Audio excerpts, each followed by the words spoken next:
దొరికింది ఇక బండరి గడ్డ జాడాలే ఇక బండరి గడ్డ జాడాలే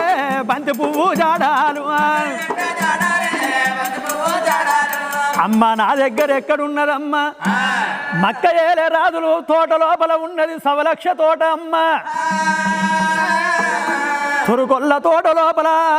ఇత్తనం ఉన్నాయి 7 పంటలు ఉన్నాయి ఇత్తనం లేని 7 పంటలు ఉన్నాయి ఉనకబంతి తురకబంతి శంగల్లి శేవంతి వడ్ల కొలుసు కంద తీగ మక్కల పుట్టిన మక్క దొన్న కంకి బండి గిరలుపు బండారి గడ్డున్నదమ్మా అమ్మ నేను బండారి గడ్డ తెచ్చుకచ్చుకొని నేను మాత్రమైన బాల పద్మాల దేవిని బసంతం ఆడుతానన్నాడు కన్న తల్లి ప్రేమ ఘనమైన ప్రేమ ఏమన్నది కొడుక నువ్వు పోతే నిన్ను పొడిచి పారేస్తారు కొడుక వద్దురా కొడుక ఈ పెళ్లి కాకుంటే నీకు ఇంకో పెళ్లి అయినా ఇంకో అమ్మాయిని తీసుకొచ్చి పెళ్లి చేస్తా అన్నాడు అమ్మా నేను పొద్దేడు లగ్గాలు